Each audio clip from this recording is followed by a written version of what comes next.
Big boss 14 में दाखिल होने के बाद से ही कविता कौशिक काफी चर्चा में रही। अपनी दबंग छवि के दम पर कविता ने बिग बॉस के घर के अंदर अपनी धाक जमाने में भी कामयाब रही। चाहे एजाज खान के साथ उनकी नोक-झोंक हो या जैस्मीन के साथ उनकी लड़ाई, कविता बीच में ही बिग बॉस से बाहर हो गई थी, लेकिन कुछ दिनों में ही उन्होंने शो के अंदर फिर से वापसी की। मगर टीम के साथ नोक-झोंक उनकी देखने को ही मिलती रही।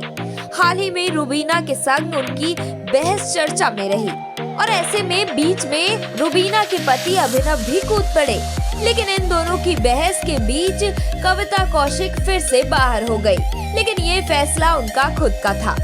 पर अब कविता के हस्बैंड ने बिग बॉस के एक कंटेस्टेंट पर ही इल्जाम लगा दिया। लेकिन हैरानी इस बात की है कि वो शख्स एजाज खान या रुबीना नहीं बल्कि कोई और है।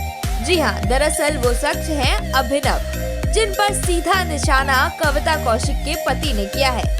कविता कौशिक के पति ने अपने एक पोस्ट के जरिए कहा, दरअसल कविता के हस्बैंड रोनित के मुताबिक जिनकी वजह से कविता को बिग बॉस के घर से बाहर आना पड़ा, और ये अंदाजा लगा पाना मुश्किल नहीं है क्योंकि ये वही इंसान है जिसके लिए कविता कौशिक ने बिग बॉस के घर के अंदर फ्रेंड्स विद बेनिफिट्स वाली बात कही थी। जी हाँ, अब ये समझना मुश्किल नहीं होगा कि वो जेंटलमैन कौन है।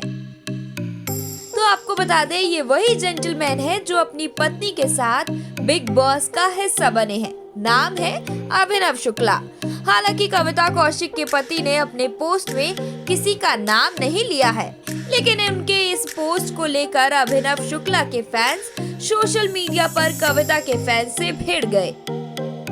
तो क्या ये इशारा अभिनव शुक्ला की ओर था, ये अभी जानना मुश्किल होगा। लेकिन अब कविता के बिग बॉस से बाहर हो जाने पर उनका ये खुलासा तब होगा जब फाइनल में कविता कौशिक आएंगी। Bureau report, Jansatya news.